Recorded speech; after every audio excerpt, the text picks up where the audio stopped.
Good day, everyone. My name is Caroline Wagnall, and I will be talking to you about my research entitled Parenting Ibaloy Identity. So let's start. Identity formation is an important aspect of every child's development. Although losing one's identity is one of the common problems worldwide, specifically cultural and ethnic identity. Ibaloy is one of the ethno-linguistic identities of the overall regional Igorot identity in the Cordillera. In addition, the Ibaloy has a unique and rich culture and traditions. Their social life consists of celebrations and rituals prescribed by custom and tradition with the participation of the members of his kin group and the community. The Igorots, as the overall regional identity in the Cordillera, are losing their identity due to changing times, moving from a traditional way of life to a modern way of life, as well as urbanization and migration to other places to study and seek work, and the influence of technology. This situation is also prevalent for the Ibaloy, especially the youth, because of the new lifestyle influenced by societal changes due to the advancement of technology and migration processes. In response to the problem of losing one's Igorot or Ibaloy identity, I believe that the parents play a crucial role in raising children's Ibaloy sense of identity.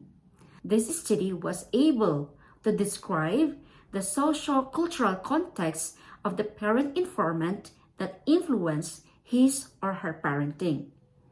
Identify the parenting factors and values that influence intergenerational Ibaloy identity construction and specify the challenges that affect the molding of children's sense of Ibaloy identity. So how did I conduct this study? So this study utilized a qualitative method to obtain information on the role of parents in parenting on the upbringing of children's sense of Ibaloy identity. Informal interviews through Psikolohiyang Pilipino research indigenous method, pakikipagkwentuhan, or telling stories guided by the initial guide questions was employed in this study to share ideas and experience freely. Okay, so let us proceed to the results and discussions, and let us take a look on the situations or the narrative experiences of the Ibaloy parents.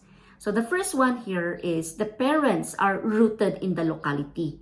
So parents claim that their sense of identity as Ibaloy is deeply rooted in the locality where they were born and raised, and where they had learned their Ibaloy language, cultural values, and traditional practices through the elders, the parents, and the community.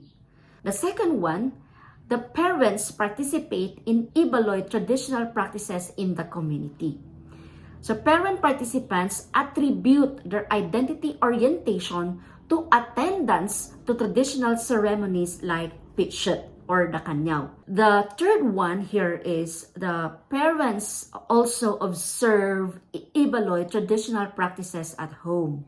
So parents also share that they grow up experiencing the old Ibaloy practices because their parents and grandparents adhere to their culture and traditions. The last one here is living with the Ibaloy way of life and values.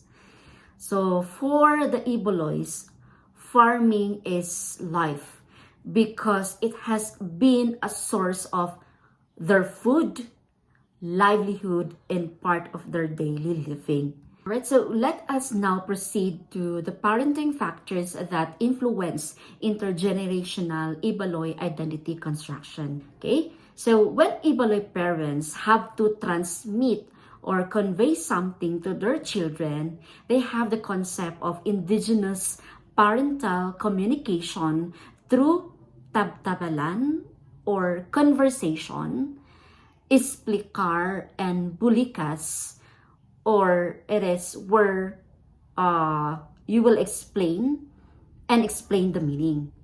And the last one here is we have panistorya or pakiadibay. So when we say panistorya or pakiadibay, this is telling and sharing stories with the grandparents, the parents, in the children. Okay, so the second one here is parental modeling. So when parents have to impart Ibaloy identity, they believe that verbal communication is always associated with parental modeling. And next to this is the parental involvement and community engagement to Ibaloy gatherings. So in this context, parental involvement involves themselves in their children in doing and participating in the Ibaloy traditional practices and cultural socialization. Aside from the parent, the role of the community and the school are also important on the upbringing of children's sense of Ibaloy identity. So let us move to the role of the Ibaloy community values in intergenerational identity construction. The first on my list is we have Aduyon, Kamal, Inatang, and Ubuan. These are actually cultural values in our community. The last one here is respect for traditions, environment, and others. On the other hand, parents encountered some challenges in molding children's Ibaloy identity. The first one here is non-observance of Ibaloy traditional practices. The second one is the availability and overusing of technology.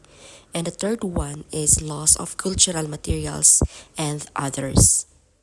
However, parents remind their children not to forget their own culture and tradition through indigenous parental communication such as tabtabalan or conversation, pakiadibay or sharing stories, and pakida or perform and to attend to cultural and traditional practices for their children to keep their sense of being an Ibaloy.